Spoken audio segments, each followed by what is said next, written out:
नमस्कार, मैं हूं आपके साथ कविता राणा।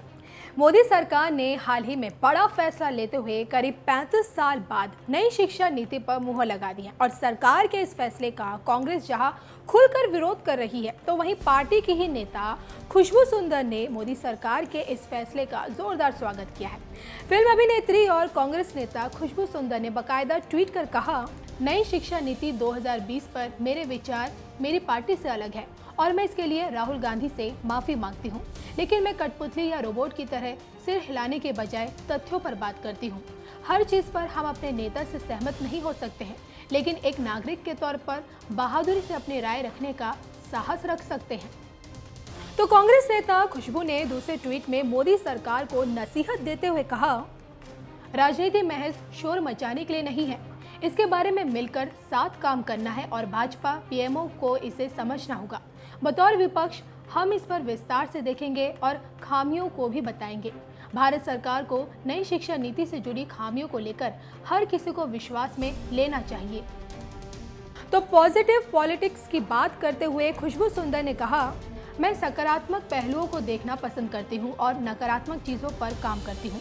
हमें समस्याओं के समाधान की पेशकश करनी है, न कि केवल आवाजें बुलंद करनी है। विपक्ष का मतलब देश के भविष्य के लिए काम करना भी है और मैं अटल जी की जिंदगी से एक अंश लेना चाहूंगी। नई शिक्षा नीति पर मोदी सरकार का समर्थन करने की वजह से जो लोग समझ रहे हैं कि वो बीजेपी में शामिल हो सकती हैं, और ऐसे लोगों को जवाब देते हुए खुशबू सुंदर ने कहा, संघ से जुड़े लोग आराम कर सकते हैं, लेकिन उन्हें आनंदित नहीं होना चाहिए। मैं भाजपा में नहीं जा रही हूँ। मेरी राय मेरी पार्टी से अलग हो सकती है, लेकिन मैं खुद की सोच वाली एक व्यक्ति हूँ। हाँ, नई शिक्षा नीति में कुछ जगहों पर खामियां हैं, लेकिन मुझे अभी भी लगता है कि हम सकारात्मकता के साथ बदलाव को देख सकते हैं। तो आपको बता दें कि मोदी सरकार ने करीब 2 लाख सुझाव के बाद तैयार की गई नई शिक्षा नीति पर मुहर लगा दी है। अब 10+2 को अलग अलग फॉर्मेट में, यानी कि 5+3+3+4 के फॉर्मेट में बदल दिया गया है। यानी अब स्कूल के पहले 5 साल में प्री प्राइमरी स्कूल के 3 साल और क्लास 1 और 2 सहित फाउंडेशन स्टेज शामिल होंगे।